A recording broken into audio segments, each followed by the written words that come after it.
नमस्कार, जय हिंद साथियों, कैसे हैं आप सभी। आज की इस वीडियो में एक बार फिर आप सभी का स्वागत करता हूं। भाई साथियों, आप लोग जानते होंगे कि जहां गुड़ होता है वहां मक्खियां तो भिनभिनाती ही हैं और उन मक्खियों को अपना शिकार बनाने के लिए वहां छिपकली भी तैयार रहती है। अब आप लोग बोलोगे कि यार वकील साहब आज किस मूड में हैं, ये क्या बात कर रहे हैं। तो भाई मैं जो भी बात कर रहा हूँ आपके फायदे की बात कर रहा हूँ और मेरी इस बात का आप लोगों के लिए मतलब भी है। वो कैसे, मैं बताता हूँ। लेकिन इस वीडियो शुरू करने से पहले मेरी आप सभी से ये रिक्वेस्ट है कि वीडियो अगर आपको पसंद आए तो इसे लाइक करके ज्यादा से ज्यादा अपने सर्कल में शेयर करें और हमारे चैनल पे अगर नए हैं तो इसे सब्सक्राइब करके बेल आइकन पे क्लिक करके ऑल पर भी क्लिक कर लें, ताकि इसी तरीके से पुलिस प्रशासन, कानून, नागरिकों के अधिकार और क्राइम की इन्वेस्टिगेशन से जुड़े वीडियोस आप तक पहुंचते रहें। तो चलिए इस वीडियो को शुरू करते हैं। भाई साथियों, इस वीडियो को शुरू करते ही मैंने जो गुड़, मक्खियां और छिपकली की बात कही वो मैं आपको बताता हूँ कि उसका मतलब क्या है। इस मामले में जो गुड़ है वो है जेवर इंटरनेशनल एयरपोर्ट के आसपास की जमीनें और जो मक्खियां हैं वो है उन जमीनों में प्लॉट या जमीन का कोई टुकड़ा खरीदने वाले वहां ग्राहक, और जो छिपकली उन मक्खियों को खाने के लिए वहां इंतजार कर रही है वो है वहां के फ्रॉडी प्रॉपर्टी डीलर, जो कि हमारे देश की भोली भाली जनता को, जो कि अपना पैसा प्रॉपर्टी में इन्वेस्ट करने के लिए जेवर इंटरनेशनल के आसपास जमीन लेने के बारे में सोच रहे हैं, उन लोगों के साथ बेईमानी करके उन्हें अपनी लूट का शिकार बना रहे हैं। और ये मैं कोई अपनी मुंह बोली बात नहीं कह रहा। इस तरह के धोखाधड़ी भरे मामले आप सोशल मीडिया, न्यूज चैनलों पर और न्यूज़पेपरों में जरूर देखते या पढ़ते तो होंगे ही। यहाँ इस वीडियो में मैं आपको ये बिल्कुल भी नहीं कह रहा कि आप जेवर इंटरनेशनल एयरपोर्ट के आसपास की जमीनों में अपना पैसा इन्वेस्ट बिल्कुल ना करें। करें, जरूर करें, लेकिन एक बार इस वीडियो को पूरा देखने के बाद ही करें, ताकि आप किसी भी तरीके से वहाँ के फ्रॉडी डीलरों के चक्कर में आकर धोखाधड़ी का शिकार ना हो जाएं। इस वीडियो में मैं आपको ये तो बताऊंगा ही कि वो किस तरीके से भोली भाली जनता के साथ धोखा करते हैं। साथ में आपको ये भी बताऊंगा कि आपको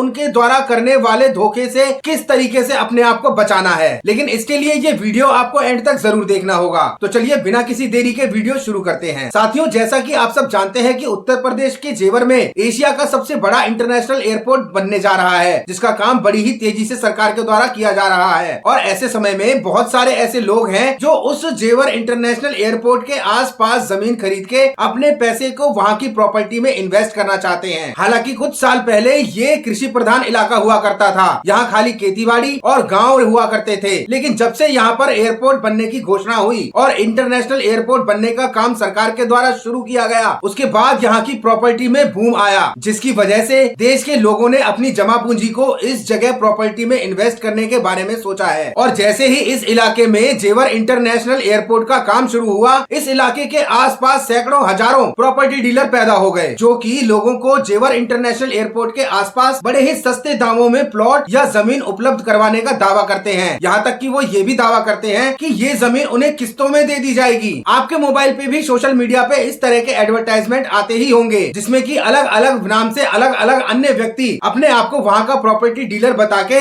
आपको बहुत ही कम दामों में प्लॉट या जमीन का टुकड़ा उपलब्ध करवाने के लिए प्रोत्साहित करता है, यानी कि अपना प्रपोजल देता है। अब जाहिर सी बात है कि अगर दुकान खुली है तो ग्राहक तो आएगा ही, चाहे दुकान पे नकली ही माल क्यों ना बिक रहा हो। जिसकी वजह से लोगों ने जेवर इंटरनेशनल एयरपोर्ट के आसपास जमीन खरीदने के मकसद से जेवर की ओर अपना रुख किया और मुलाकात करी वहाँ के प्रॉपर्टी डीलरों से, जिनमें से ज्यादातर प्रॉपर्टी डीलर फ्रॉडी हैं, जो कि वहाँ इन्वेस्ट करने वाले लोगों को बहुत ही सस्ता प्रपोजल देते हैं जमीन खरीदने के लिए, कि वो बहुत सस्ते दामों पे आपको जमीन दिलवा देंगे और वो भी किस्तों में। और एक बार उनकी बातों पे भरोसा करके जब कोई व्यक्ति उनसे मिलता है तो बाकायदा वो उस व्यक्ति को अपने साथ गाड़ी में बैठाकर अपने साइट प्लान को विजिट भी करवाते हैं। और इस विजिट में डीलरों के द्वारा उन्हें कई प्लॉट दिखाए जाते हैं और उन प्लॉटों में से वो खरीदार व्यक्ति कोई एक प्लॉट पसंद करके उन डीलरों के साथ उस प्लॉट के बाबत अपना सौदा तय कर लेता है, जिसके बाद उस प्लॉट की खरीदारी से संबंधित वो कुछ बयाना राशि उन डीलरों को दे देता है और एक एग्रीमेंट साइन कर देता है। और उस एग्रीमेंट में लिखा होता है कि बाकी की बची हुई राशि खरीदार के द्वारा डीलर को निर्धारित समय अवधि में दे दी जाएगी। अब इस तरीके से उन डीलरों को बयाना राशि देकर उनसे एग्रीमेंट साइन करवाकर जब वो खरीदार अपने घर लौटता है तो रास्ते में यही सोच रहा होता है कि चलो हमने जमीन तो बुक कर दी, कुछ दिनों में बकाया राशि भी देकर वो जमीन अपने नाम करवा लेंगे और उस पे अपने आशियाना, अपने सपनों का महल बना के हम वहाँ पर सेटल हो जाएंगे। इसके अलावा कई खरीदार थोड़े ज्यादा समझदार होते हैं, जो डीलर के साथ उसके साइट की विजिट भी करते हैं, उनके प्लॉट भी देखते हैं, एग्रीमेंट भी लिखवाते हैं, साथ में डीलरों से उस जमीन के संबंधित कागजों को भी देखते हैं, उन्हें पढ़ते हैं, समझते हैं। उसके बाद उसे बयाना देकर एग्रीमेंट साइन करके वो भी इसी इसी सपने को लेकर वापस लौट जाते हैं कि चलो हमने जमीन का नक्शा भी देख लिया, जमीन के कागज भी देख लिए, प्लॉट भी पसंद कर लिया और बयाना देकर एक एग्रीमेंट भी साइन कर लिया। अब जो बकाया राशि है उसे निर्धारित समय अवधि में देकर वो प्लॉट हम अपने नाम करवा लेंगे और वहाँ पर भी अपना घर बनाकर हम वहाँ सेटल हो जाएंगे। जिसके बाद खरीदार लगातार प्रॉपर्टी डीलर के संपर्क में भी रहते हैं और निर्धारित समय पर उन डीलरों को वो बकाया राशि भी दे देते हैं। और पूरी बकाया राशि देने के बाद जब उस प्लॉट या उस जमीन की रजिस्ट्री कराने की बात आती है तब उन्हें पता चलता है कि जिस प्लॉट का सौदा उन्होंने डीलरों से किया था वो प्लॉट तो यहाँ पे है ही नहीं, और अगर है तो उस पर किसी और का कब्जा है। और वो डीलर जिसके साथ उन्होंने उस प्लॉट या उस जमीन के बाबत सौदा किया था वो डीलर तो ढूंढे ही नहीं मिलता।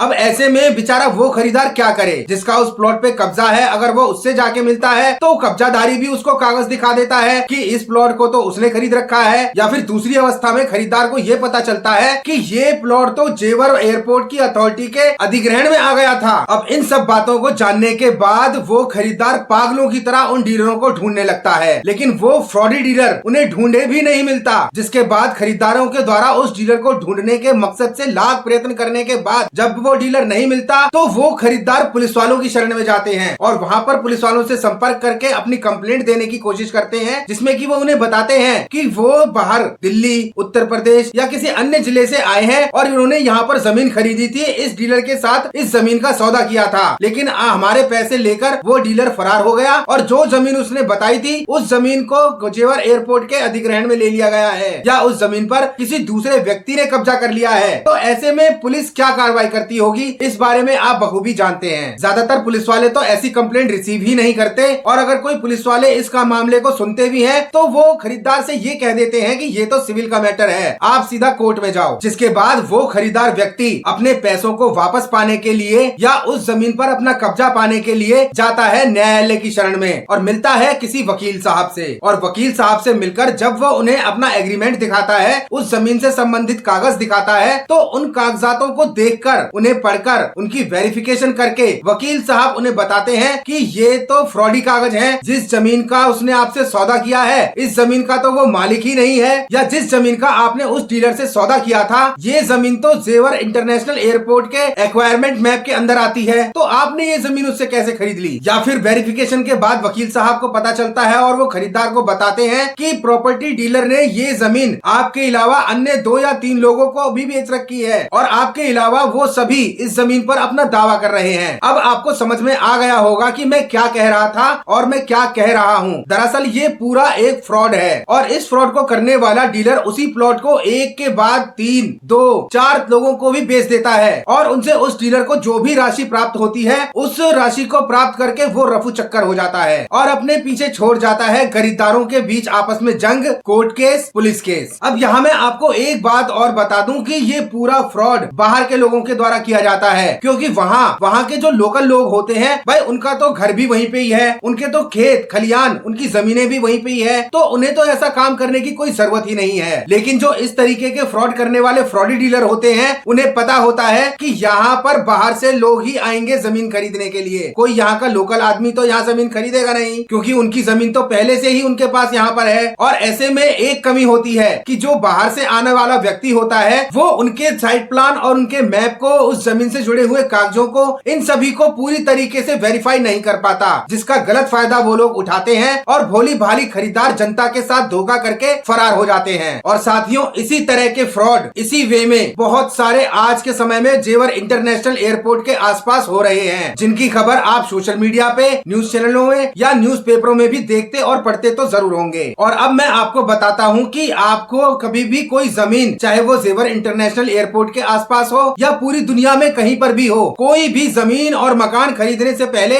आपको किन किन बातों का ध्यान रखना है ये मैं आपको बता देता हूँ। और इन बातों को ध्यान में रखकर अगर आप उस जमीन का सौदा करेंगे तो आपके साथ धोखा बिल्कुल भी नहीं हो सकता। खैर किसी भी विकासशील क्षेत्र की प्रॉपर्टी में इन्वेस्ट करना ये एक अच्छा सौदा होता है, और अगर कोई भी व्यक्ति ऐसे क्षेत्र में अपनी प्रॉपर्टी में इन्वेस्टमेंट के बारे में सोचता है तो वो बिल्कुल भी गलत नहीं सोचता। लेकिन साथ में ये बात भी पूरी तरीके से सत्य है कि ऐसे इलाकों में खरीदारों के साथ धोखा होने की संभावना बहुत ही ज्यादा होती है। तो बस थोड़ी सी जागरूकता, थोड़ी सी समझदारी दिखाकर, थोड़ी सी बातों को जानकर आप होने वाले इन धोखों से बच सकते हैं। अब इस तरह के जमीनी सौदों में ध्यान देने वाली बात यह है कि आप जब भी किसी जमीन का सौदा करें, किसी भी डीलर से, तो सबसे पहले उस जमीन का साइट प्लान और उस जमीन से संबंधित कागज जरूर देखें और हो सके तो उन कागजों की एक फोटोकॉपी भी उससे प्राप्त कर लें। आप पहली मुलाकात में कभी भी कोई भी बयाना राशि ना दें। उसके लिए डीलर से संपर्क करें कि वो अगली विजिट में आएंगे तो आपको बयाना जरूर देंगे। इसके बाद अब आपके पास होंगे उस जमीन से संबंधित कागजातों की फोटोकॉपी जिसकी कि आप जांच कराएं। अब जांच कराने के लिए आपको क्या करना होगा, इसके दो तरीके हैं। पहला तरीका ये कि आप उस इलाके के संबंधित लेखपाल या पटवारी से मिलें, उस जमीन से संबंधित कागजों को उस पटवारी को दिखाएं और उससे ये पता लगाएं कि ये जमीन किसके नाम पर बोल रही है और इस जमीन पर किसी तरीके का कोई ऑब्जेक्शन है या ये जमीन किसी प्रोजेक्ट के अंदर आ रही है या इसकी खरीद फरोख्त में किसी तरीके का कोई रोक या कोई प्रतिबंध सरकार की तरफ से लगाया गया है। तो इस तरह की रिपोर्ट अगर कोई है तो वो उन्हें बताए। बदले में वो लेखपाल या पटवारी आपसे थोड़ा बहुत सेवा शुल्क चार्ज करेगा, लेकिन आपको वो रिपोर्ट बना के दे देगा जिसके आधार पर आपको पता चलेगा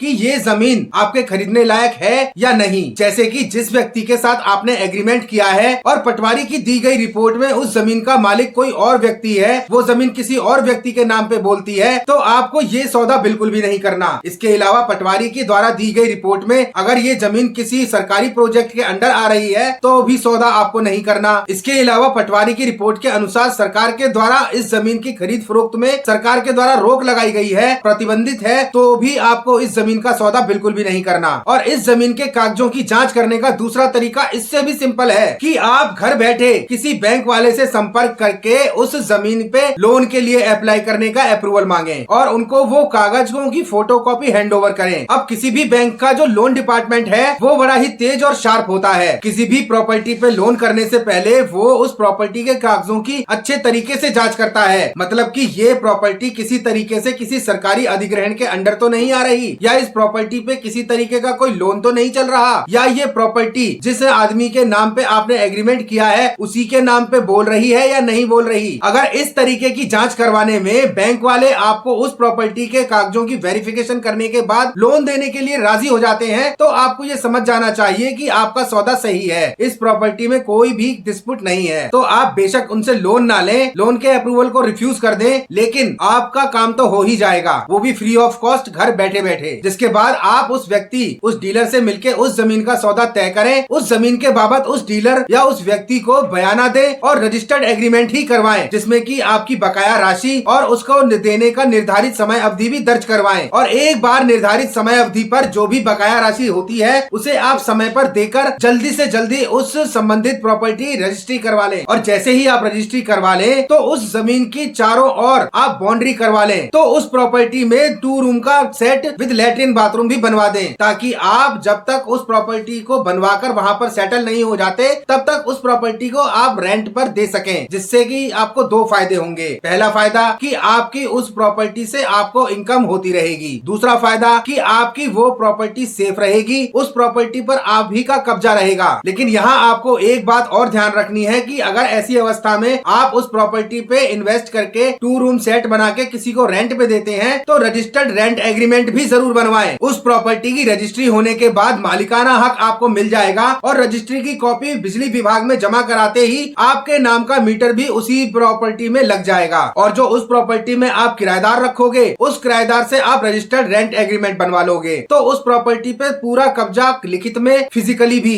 आपका ही होगा। अब साथियों, ये है वो आसान सी बातें जिनको जानकर कोई भी व्यक्ति जागरूक हो सकता है और जमीन खरीदने के संबंध में अगर वो इन बातों का ध्यान रखता है तो किसी भी तरीके से भविष्य में वो जमीन से संबंधित मामलों में धोखाधड़ी का शिकार हो ही नहीं सकता। ये वीडियो आपको कैसा लगा इसे कमेंट सेक्शन में जरूर मेंशन करें और इस वीडियो को अपने सर्कल में ज्यादा से ज्यादा अपने रिश्तेदारों को, अपने दोस्तों को, अपने सर्कल में ज्यादा से ज्यादा शेयर करें ताकि वो लोग भी इस वीडियो को देखकर जागरूक हो सके, धोखाधड़ी से बच सके और कभी भी भविष्य में अगर प्रॉपर्टी खरीदे तो किन किन बातों पे उन्हें ध्यान देना है इस बात के बारे में भी वो जान सके। साथ ही आपका इस बारे में कोई भी सवाल हो तो उसे वीडियो के कमेंट सेक्शन में भी मेंशन करें। मैं अपनी तरफ से उसका जल्द से जल्द बेस्ट लीगल रिप्लाई देने की कोशिश करूंगा। चैनल पे नए हैं तो सब्सक्राइब करके ही जाएं। बेल आइकन पे क्लिक करके ऑल पर भी क्लिक कर लें ताकि इसी तरीके से पुलिस प्रशासन, कानून, नागरिकों के अधिकार और क्राइम की इन्वेस्टिगेशन से जुड़े वीडियोस आप तक समय समय पर पहुंचते रहें। तो मिलते हैं अगली किसी नई कानूनी जानकारी भरी नई वीडियो में। तब तक आप सभी खुश रहें, सेफ रहें, स्वस्थ रहें। जय हिंद, वंदे मातरम।